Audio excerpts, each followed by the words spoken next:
On today's show, we discuss something that is killing the profitability of your business. And an action step that if you take this action step, it will absolutely take your profitability and quality to the next level. Did you know that checklists saved 1,500 lives in the Michigan ICU system within just 18 months of their implementation? Think about that. They were able to save 1,500 lives and $175 million in just 18 short months by using checklists.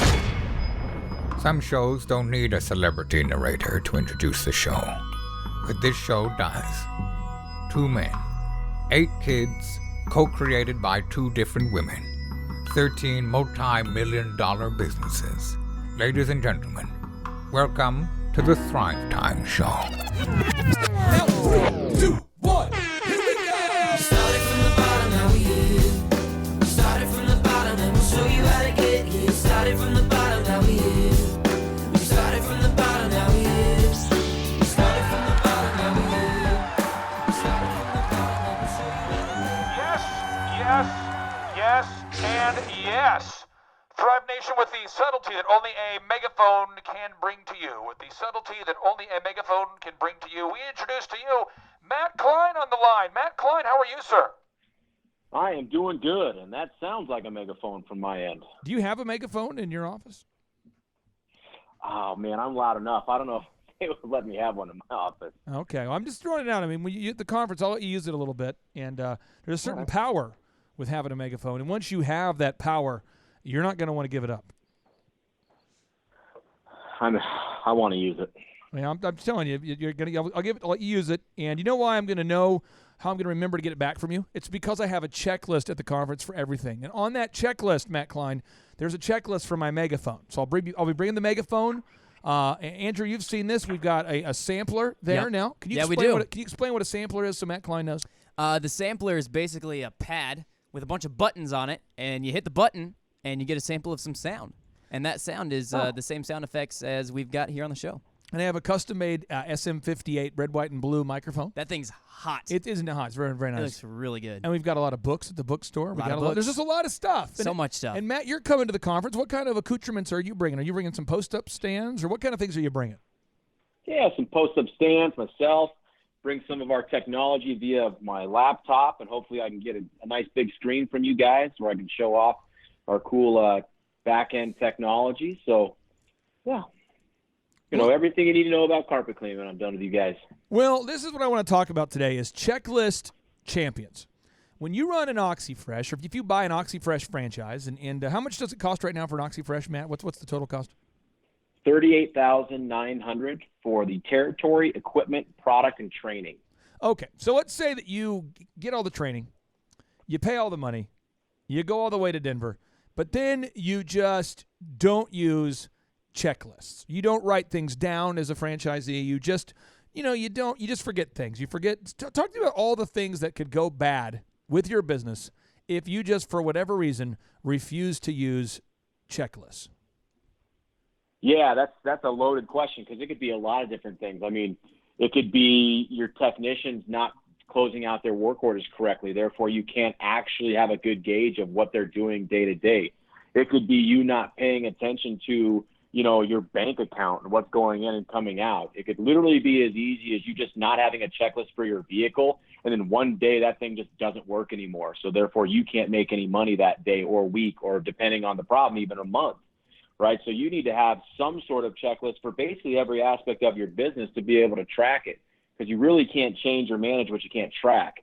And we start off with a checklist of just an onboarding checklist. The very first thing you do when you become a franchise is we don't leave that up to chance. You're going to sit with Rob. He's going to go through a very detailed checklist of every single thing that you need to do before you can open your doors. Right, so hopefully we get you on the path to that checklist type of structure so that can continue throughout your business. Now, what I'm going to do here is I'm going to tee up the problem. And, Josh, I'm going to share a time in the past where I was a jackass as a result of not using a checklist. Awesome. And then you get to one-up me, and then, Matt, you can one-up us. And we'll keep one-upping each other about checklists because it's really possible to make even a great franchise not work if you don't have a checklist. So I will go first. Matt, the year was 2003. Have you been down to the swamp known as Houston? I don't think I have. You've never been to Houston? Well, I've been to Houston. I thought you were talking like a specific swamp in Houston. Well, I mean, have you noticed how like it just feels muggy I've been down to there? Houston a bunch. I mean, it's Yeah. it's like a blanket. It's like you feel like you're under a hot blanket when you're walking around. Do you not? I mean, it is warm in there in Houston, is it not? Kind of muggy warm. Again, I sweat in Colorado all the time. So Florida, Houston, Arizona, it's not good for my, for my pits, for my undies, underarms. Well, here's the deal. So we're down there in Houston. I'm DJing an event, and I thought we're going to have Thanksgiving in Houston, and perhaps I should get a gig down there. So I booked a gig on the Friday after Thanksgiving. I don't think that was a good life choice, not at all. But I did it. So I went to the family. I had a great family event on Wednesday, had a great Thanksgiving on a Thursday. And Friday, I'm DJing at an event. And the family was like, oh, that's cool. You have an event in Houston? Because people wanted me all over the country. And they said, that's so cool. You're going to be DJing a wedding in Houston. That's so exciting. So Wednesday, Matt, it's pre-Thanksgiving. We're having a great time. Thursday, having a great time. Friday, I roll up to this beautiful facility. I set up my gear. And it occurs to me, Matt, that I do not have packed with me microphone stands for a microphone. Now, Matt, there's the SM55. It's the chrome-plated mic, the one that Elvis used to use back in the day, that look, that style. And so I thought, I'm going to go to Guitar Center because I'm like 3 hours early. So I drive through Thanksgiving, post-Thanksgiving, Black Friday traffic. Unbelievable. Oh, yeah. I get to Guitar Center and back to the facility. Now I have like 2 hours until the show starts. I set up the speakers. I set up the mic. I set up, Josh, all the gear. Beautiful. Then it occurs to me, one needs an amplifier to amplify the music. Matt, are you down with amplifiers? Oh, I've always been down with amplifiers. When you were in high school, did you have a big system in your vehicle? Oh, it's so embarrassing, but I did. Yes. Okay, so we all the guys out there, all of us are going, oh, I had a big system, big subwoofer. So you had that big system. So I had the big system, and I go to turn it on. I'm going, wait a minute, there's no amp. So I go back out to the DJ van, my mobile office. I look. It occurs to me that I have forgotten the amp. I don't have an amp with me. So I travel back to Guitar Center. I buy the amplifier. I come back. My wife's with me the whole time. And my wife's saying, babe, do you think maybe you could use a checklist? And I'm going, no, I don't need a checklist. I mean, I'm a DJ. It's all in my head. In my head, it's a beautiful place in here. I don't want to use a checklist. Well, Matt, anyway, then the bride comes up to me, 30 minutes after she gets there and says, hey, in like a half hour, I want to dance with my dad. Did you make sure you got the song, yada, yada? And I said, let me check. And so I had to send Vanessa driving 90 miles an hour to a Best Buy to find the music. You couldn't download music back then. And we narrowly pulled off the thing. Adrenal glands are shot. The client never knew that anything was wrong. So, Matt, I went back to Tulsa, and I did the same kind of jackassery for at least another year, Matt. And then one of my DJs went out to the Manford prom, and he forgot the amplifiers. And so, Matt, what do you think I did when he forgot the amplifier? Because I'm such a great young boss at the time. Said, how could you even?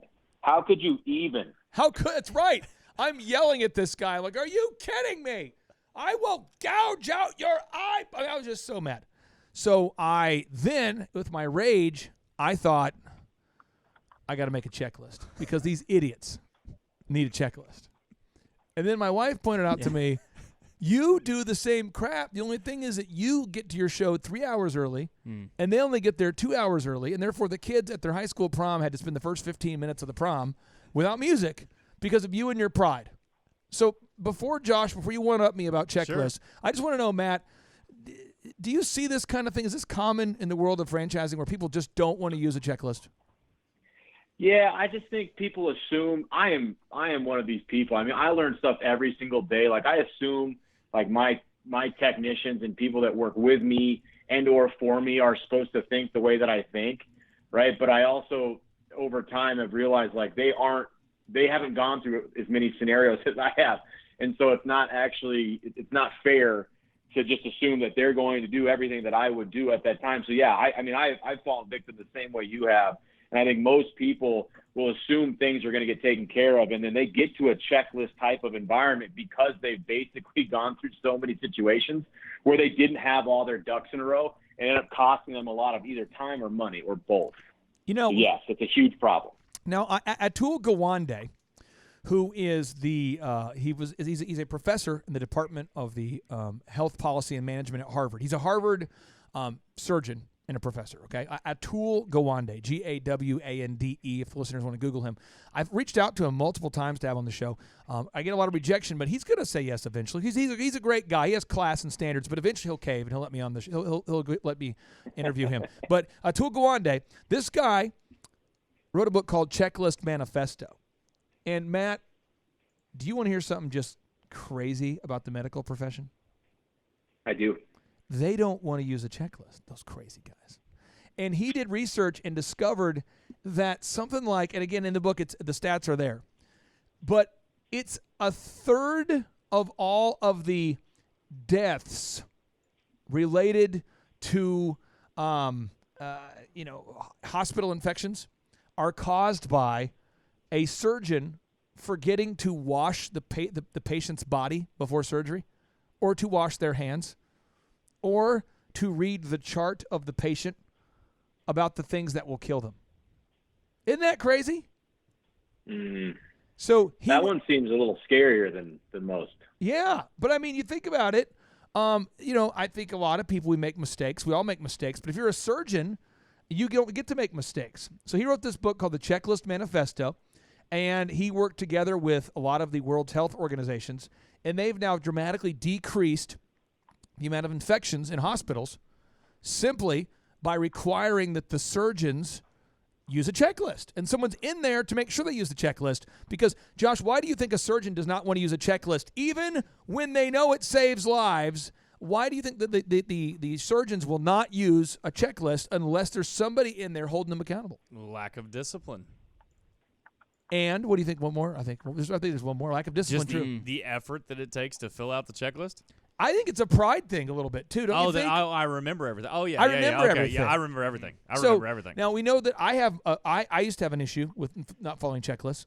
We know that maybe the surgeons do. Yeah. Josh, have you ever had a problem where you have installed a sprinkler system and forgot one critical part or one thing as a result of not using a checklist? Has this ever happened? Yeah, we could go into 7 million stories prior to y'all and prior to learning systems and procedures and scripts. The funniest one, and I don't mean like funny haha, but this is funny. So I'm on my way to dinner with my wife 3 years ago probably. Nice. And we get an emergency call. So emergency calls years ago was me. Like it was me. Just me answering the phone, and like it was just me. And so hey honey, do you want to go with me to this call, or do you want me to just go or whatever? No honey, I'll just go with you. Let's go pick up the van. So we go to this call, and this guy's got a leak, and so typically emergency the guy has calls to go to the restroom? No, he does not. He has a leak in his sprinkler system, sir. Oh. So okay.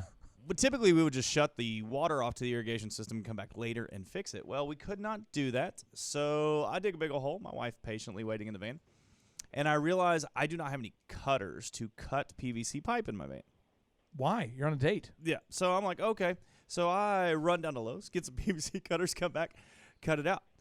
Realize I have no glue to glue the PVC parts back Why together. do you not have glue with you? You're on a date. Well, no, I'm in my sprinkler repair van. I'm in my sprinkler repair van at this point. We had gone back to the house, got my van that should have the things needed. I don't want to criticize you. I'll just say this: whenever I take my wife on a date, I say, "Babe, grab the PVC pipe and the PVC cutter, yes, and the glue. And the glue. Mm-hmm. We're going on a hot date." Yes. Anyway, that just shows your relationship is very weird. Back to you, John. So we make another trip to Lowe's, come back and fix this, and so my wife and all of her patients enjoy and love with me. Kind of the same conversation that Vanessa had with you. We're on our way to. At this point, I think we had to go get Wendy's because it was like really late, so we didn't even get to actually have like a real dinner. So she said, "Hey, honey, maybe like a list of what all you should have in the van," and I was like, "Well, that's not a good idea. I mean, why would that be a good idea?" So, but that's long before you, Clay. Long before you. Well, let me read this notable quotable from Atul Gawande's book, The Checklist Manifesto. He says, "This is the reality of intensive care in America today.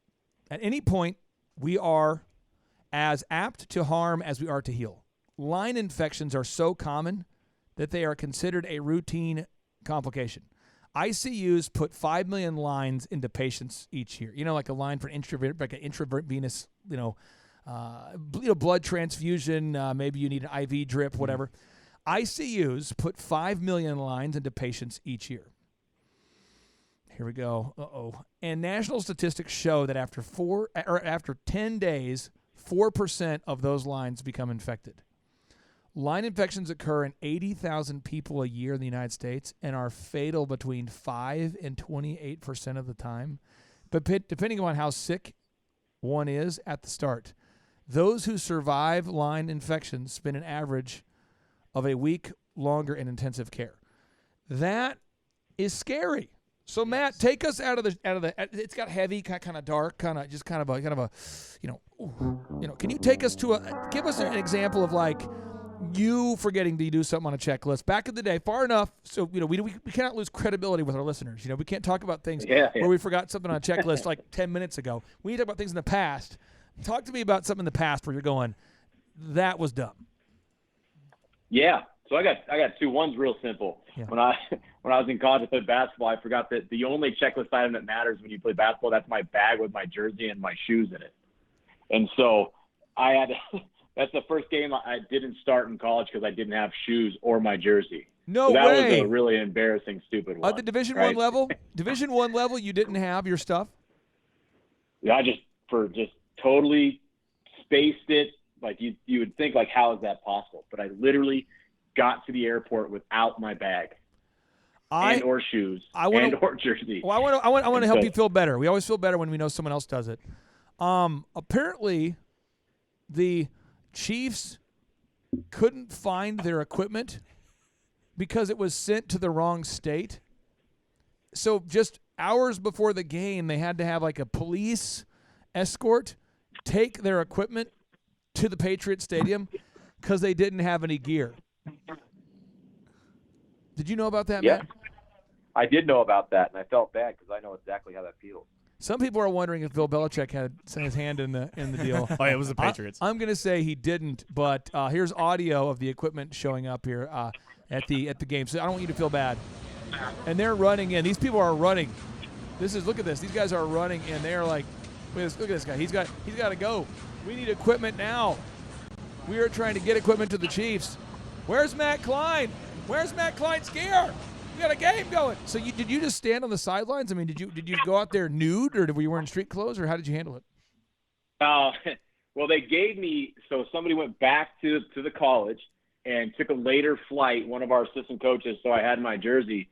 And I had my stuff for game time, but it was more of a life lesson where you said, oh, you're not starting today because you didn't have your stuff. But that one was just dumb, right? A business one for me, which – luckily, for Josh, he was able to kind of fix that problem, or at least, get a very quick solution to the problem. Yeah.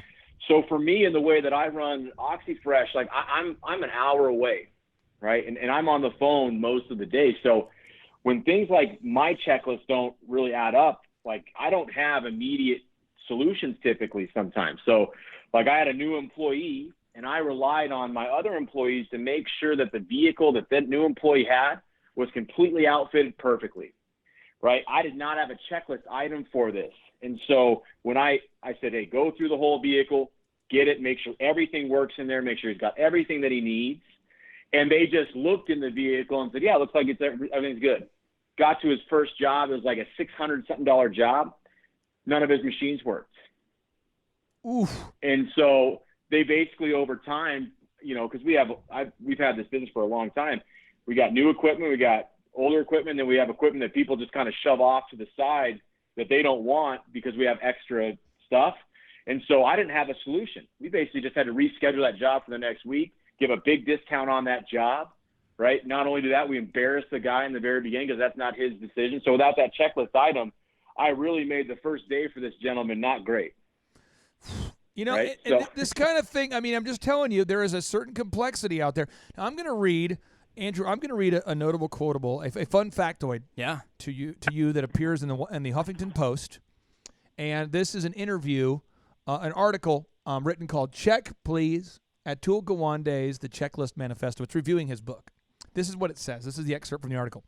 When the state of Michigan began using a checklist for central lines in its intensive care units, its infection rate plummeted 66% in just 3 months. Soon its ICUs were outperforming, intensive care units, were outperforming 90% of all hospitals nationwide. In 18 months, the checklist saved 1,500 lives. Good Lord. And $175 million. I am sensitive to this subject. I will not take the show to a super dark place, but this is very true. My grandfather, Matt, was your grandfather in the military? My grandfather was in the Air Force. Okay, yeah, a lot of our grandfathers were. These guys served our country. They really fought the fight, and I really admire these guys. My grandfather, who I'm named after, his name is Clayton Thomas Clark. He served in the military as a very young guy, and he had to carry bazookas and ammo. Like, he carried gear. And he totally shot his knees, and he had impossible, terrible tendonitis and bone-on-bone kind of stuff at the age of, like, 22. So his knees were like he was, like, 80 when he was 20. And he didn't want to go in for surgery because back in the day, I mean, we're talking, at this point, if he were still alive, he'd be like in his 90s, He didn't want to go in and have surgery. So when my dad was about my age, he told my grandfather, my dad said, Dad, just go in and get the surgery. I mean, come on, man. You've been limping around forever. You'll feel so much better. And he goes, son, I don't want to go. Now, again, perfect health. He was a mechanic his whole life. I want to say he was like 70 even, maybe 68, 70. He goes in for surgery, dies in surgery. Not sick at all previously, no issue at all, perfect heart health. Found out they didn't read the chart and gave him the medication that killed him. True story.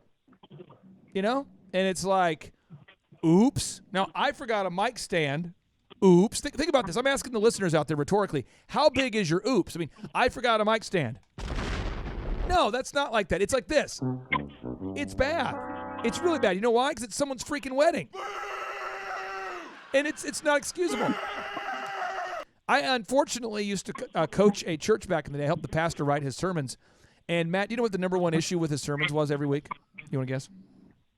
Not having a mic stand. This is what's really funny. And again, this guy hired me to help him with his sermon. So I wasn't writing the whole sermon. It was more of like, I'm going to write the sermon. I need you to kind of audit my sermons after I deliver them and give me feedback about how I can get better, like a speech coach. His mic wouldn't work at least 10% of the time. And his slideshows wouldn't work 10% of the time.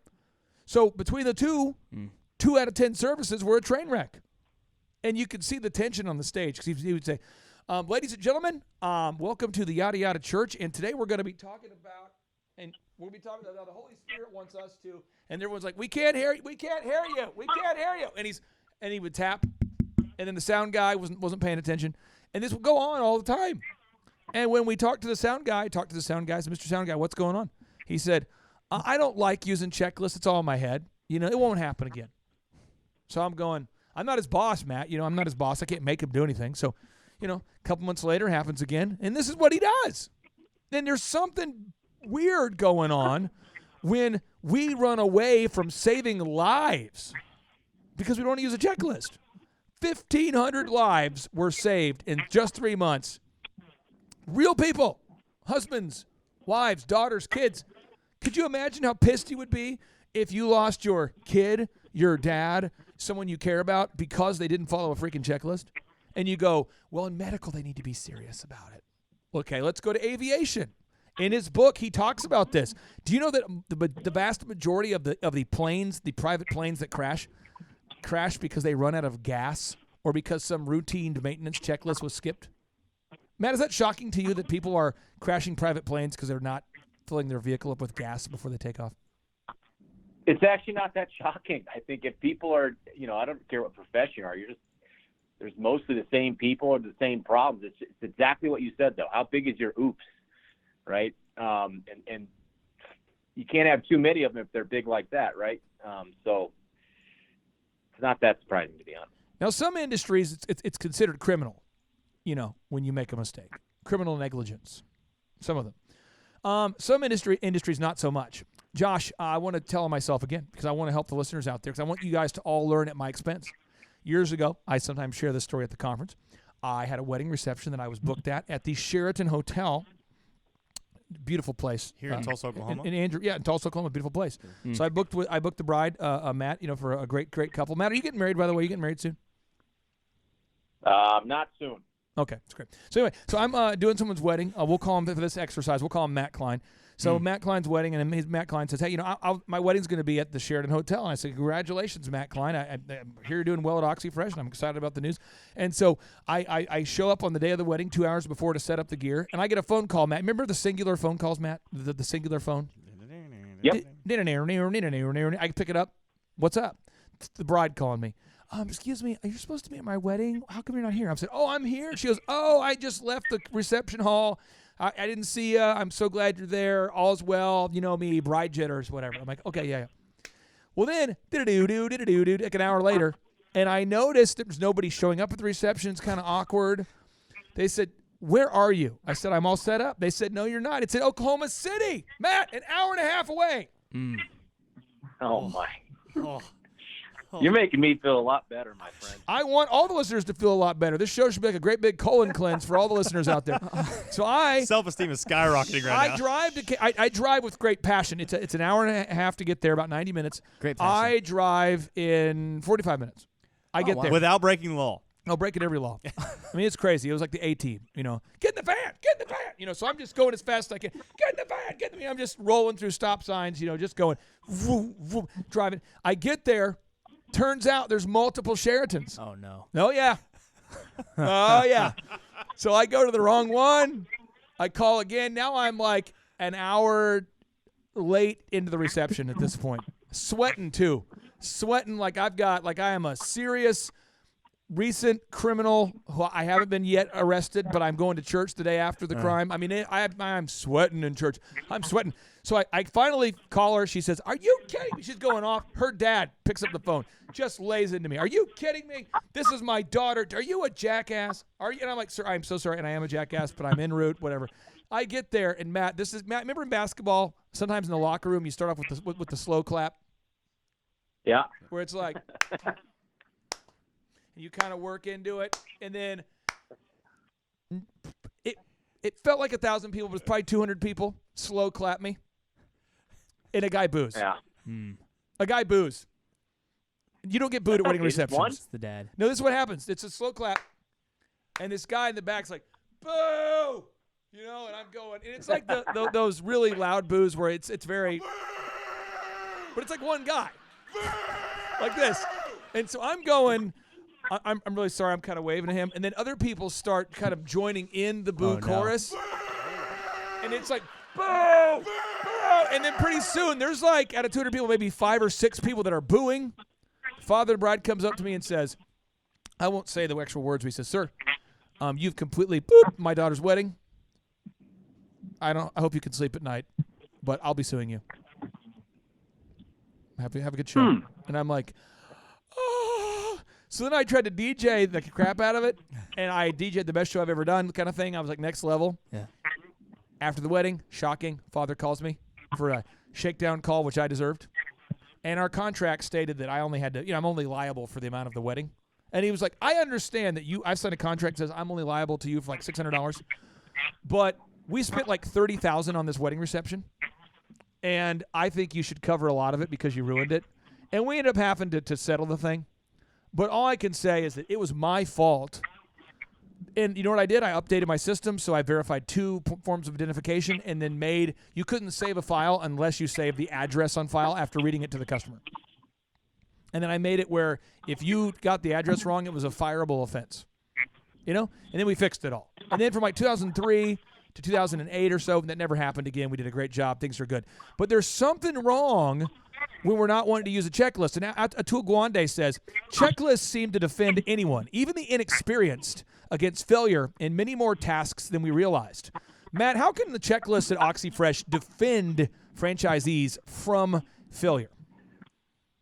Well, and I think that's why we do it in the very, very beginning. Because if we get them on the track to say, okay, this is easy, right? These are the things that we need to do, and they can't check them off. You can't actually move to the next step of this process of opening your business until you've actually checked it off physically, right? And so if we get them in that habit, it's just like we don't want our franchisees learning how to use checklists through disastrous situations. Because some of those things, if it's big enough, you can't come back from them, right? Like being sued or something like that. So, there's very small amount of possibility that can happen, but you open up a whole realm of accidents and problems and, missing appointments and not getting paid for things and your employees not being in an area where they can be successful if you're not doing these checklists. So, just like those stories, you're a successful person. Not everybody just is going to do that. So buy into a franchise like an OxyFresh that'll actually be able to help you with those checklists and get you off to the right foot, not learning through big mistakes that really hurt your bottom line. Okay, Atul Gawande says this, Josh. I want to get your take on this. He says the volume and complexity of what we know has now exceeded our individual ability to deliver its benefits correctly, safely, and reliably. Now, I know when you install quality irrigation systems at Living Water Irrigation, you got to dig a ditch, you got to put in the system. But, man, if you cover that thing with earth and you resod it and you make the ground look beautiful again, and then you forgot a core thing that might not work, what are the kinds of core things that you have to put on your checklist that you just can't forget? We need to make sure that we're seating the fittings properly, so meaning that when you put them on in a quarter turn, so that way the pipe seats all the way into the fittings. We need to make sure that we're cleaning the pipe, that we're sanding the pipe. We need to make sure that we're actually laying out the system as designed and as detailed with the homeowner. We need to make sure we're getting the proper email, getting the proper address, getting the proper name and spelling. We go on and on and on. But the great benefit to checklists, the great benefit to having all these things available is the freedom that comes from not having to remember all of these details. To just look and go, oh, okay, so on today's job, we're going to do this, so we need these things to accomplish this. Let me make sure I have those things. Let me go perform my function and do the job, as opposed to trying to think about all of the things you need. And then when you get done with the job with a checklist, knowing that the system is actually going to function, as opposed to, man, I hope I did that right. And if you're not careful, though, we could all think that we have it figured out, and we're going to forget something. Matt, when you travel, I know for OxyFresh, you guys do travel for trade shows. Where you go out there and meet people and try to introduce yourself to potential franchisees. I mean, isn't there a lot of crap you guys have to bring on that trip? Yes, and I have, because of not having a checklist, literally forgot the plug-in part of our booth. And so we had to go, just like you did, had to go to Lowe's. Oh. We had to go to this little electronics shop and rig up. Yeah. I mean, the guys at the electronics shop, we had a 12-volt battery. We were like MacGyver in there trying to get this thing to work, when all we had to do was just follow the checklist, and one of those items would have been the power cord, right? And it's like, those things make your day so much more difficult. So now you're not focused on doing things like meeting new people. You're literally working on how you can make this booth actually light up. Andrew, I'm Yeah. going to talk about marriage tips here that you don't want, you're not asking for. I'm so ready. But Matt is a single man, and I, as a man who've been married now for almost 19 years, we are here to judge you. So I'm going to talk to you about marriage real quick. I'm here to judge you, and you're not asking for the advice. Matt, and you might say, how am I qualified to give him advice? Well, I'll tell you how you're qualified. You're Matt freaking Klein, and you sell franchises. You award people franchises. You do a good job, and you rely on checklists. Do you not use checklists, though, Matt? You do use checklists, right? Yeah, we use checklists all the time. All right, so Matt and I are going to give you passive-aggressive marriage advice that you don't want on the show. Oh, yeah. And here it is. One, we know that if we take our wives on a date once a week, that's the minimum to stay married long-term. So on the checklist, that's item number one. Item number two, we know as men, we figured it out. You have to ask the spouse in the house, what could I do better on each one of these dates? Because every week there will be something we could improve upon. 3, we know that if we do 2 dates a week, specifically we go to Kirkland's and places like that we're interested in, then we will discover that we will be having a lot of marriage bliss, if you know what I'm saying. 4, we know that if we buy flowers every week, that's called the Freak a Week. That's where you're just having a lot of loving going on. It's the Freak a Week. You know what I mean? That's the Freak a Week. So there's a P.D. Pablo song called Freak a Week. This is called the Freak a Week. It's when you bring home flowers and you go on 2 dates a week. Was there a P.D. Pablo reference? I just want to. Yeah. Do you like P.D. Pablo there, Matt? Do you like P.D. Pablo? Yeah, he's my favorite. Do you remember the song P.D. Pablo? Do you remember that? Yeah, I mean, I did. Yeah. Let me cue it up here. Let me cue it up just real quick. Whoa. Oh. Whoa, okay. So that's what's going to happen if you're bringing a... Anyway, the point is, the checklists... But the thing is, we forget. Do we not? We all do. We say, you know what? Because we don't put our personal lives on our business checklist, but we should. You got one calendar for your one life. You got your one checklist, and picking up your kids for basketball is just as important as making sure you show up on time for the clients. So anything we want to get done has to be on a checklist. And you might be saying, I don't want to be a robot. You would say, I don't want to be a robot. I don't want to be controlled. I want to. No. It's predictable. You're going to make mistakes like a freaking idiot robot. So what you want to do is make a checklist for any area of your life that you want to improve. That's what happens. It works. Matt, have you ever been on like a super strict diet where you've just gotten jacked? Yeah, I have. And when you were on that jack diet, were you just eating? I mean, did you have a plan, or did you just get out there and just make it up as you go? Yeah. Well, I don't think I had more of a checklist. I literally just ate meat and no carbs, and just went to the gym. That's all I did. So I didn't do quite the checklist side of it. No, that's huge right there. So Charles Kolaw, we've had him on the show a lot. This guy's jacked. When you, Matt, I can't wait for you to meet this guy at some point. He is jacked. But Charles Kolaw, he is. I mean, all he ever eats is meat and vegetables and water. So he's got. It's a small enough of a. It's so simple. It's like the list that is in his head, but it's so simple. Now I'm going to challenge the listeners out there.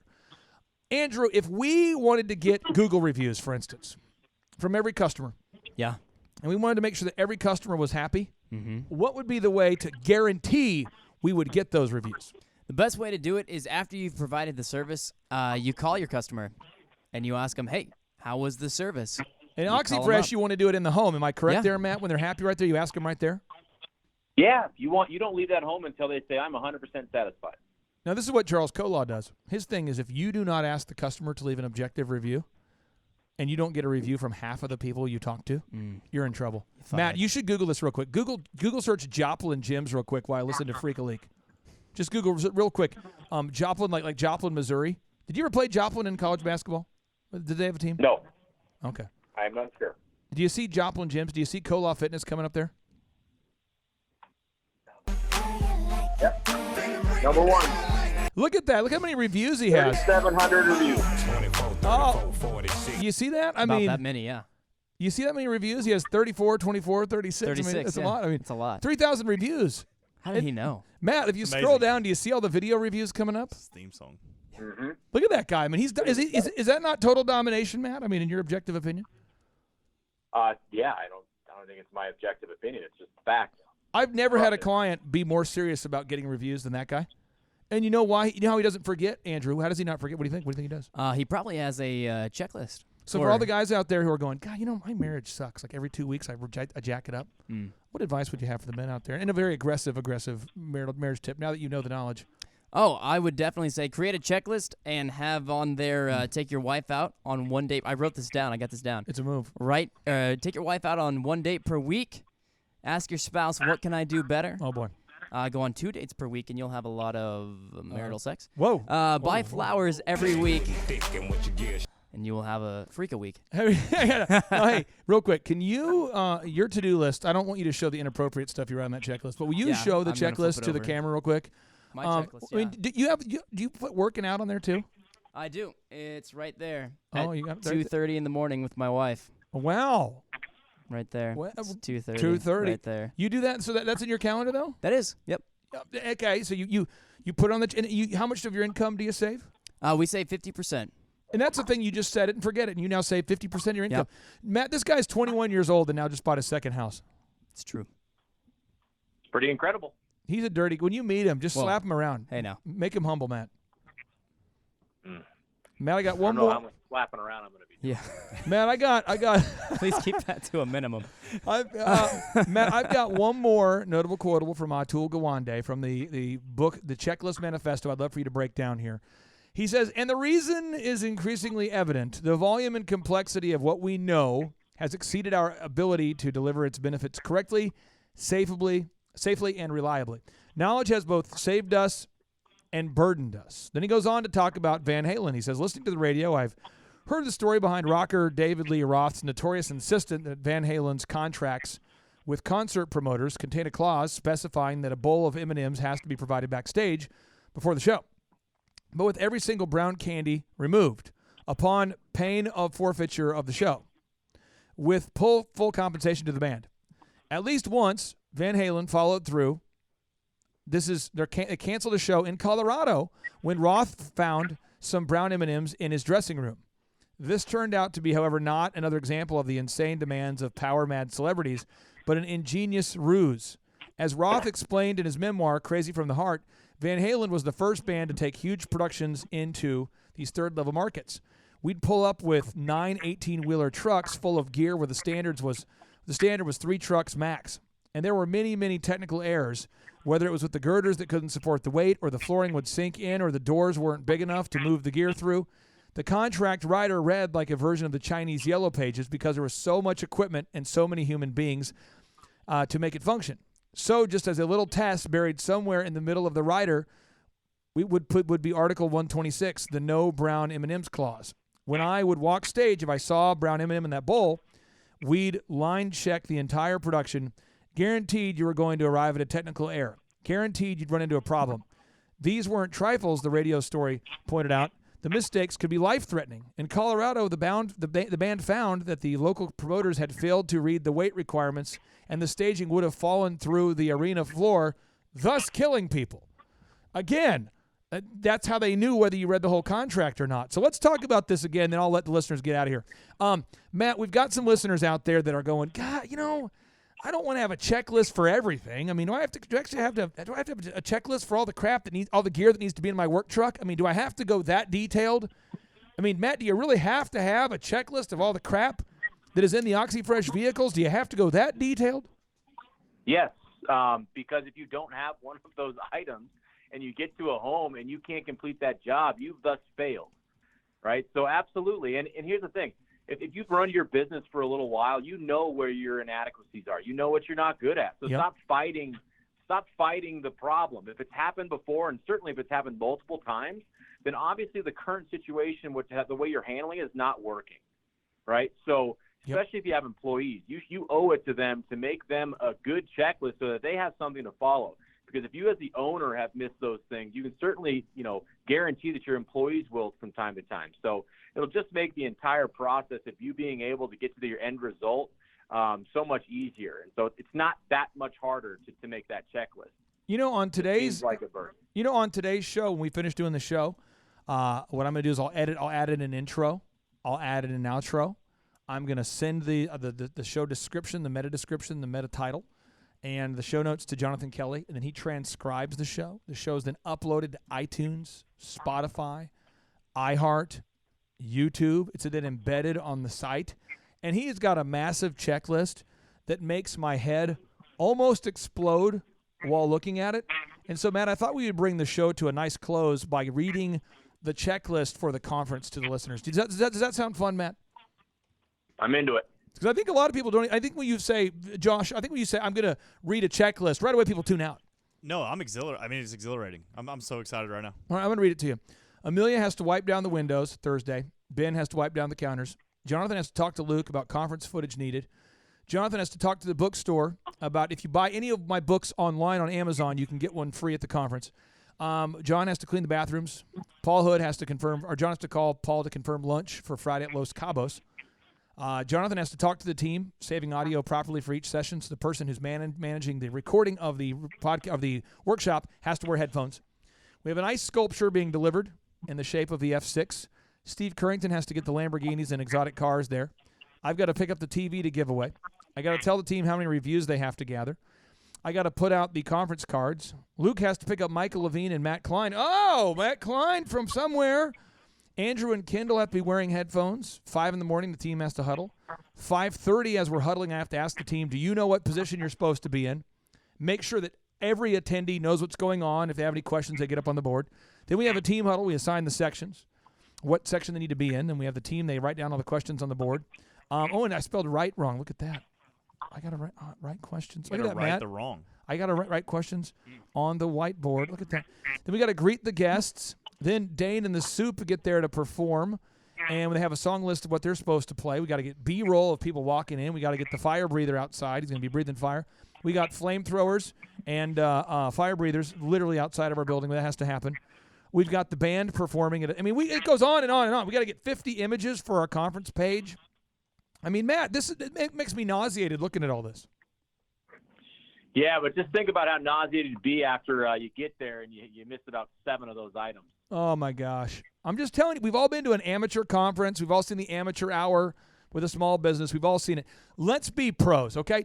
Today is the go time for the pro time. It is now time to get serious about our business. Let's all together today move into the 1% of our industry. Unless you're in the carpet industry and you're outside of Oklahoma. If you're in any other state and not Oklahoma and you're in the carpet industry, I want you to take your game down a notch. Don't use checklists. Mail it in. Take the quality down. Don't follow up. Make sure you abdicate, never delegate. Don't get reviews. Don't be dependable. Make promises you can't keep. Be a jackass if you are not an OxyFresh and you're cleaning carpet in other territories. Matt, can we agree on that?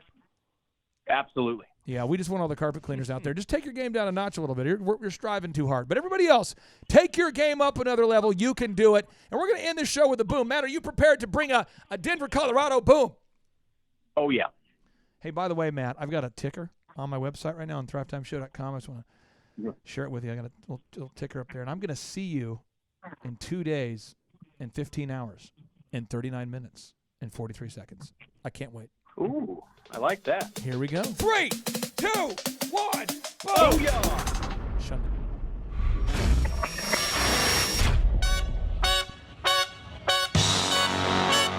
Attend the world's best business workshop led by America's #1 business coach for free by subscribing on iTunes and leaving us an objective review. Claim your tickets by emailing us proof that you did it and your contact information to info@thrivetimeshow.com.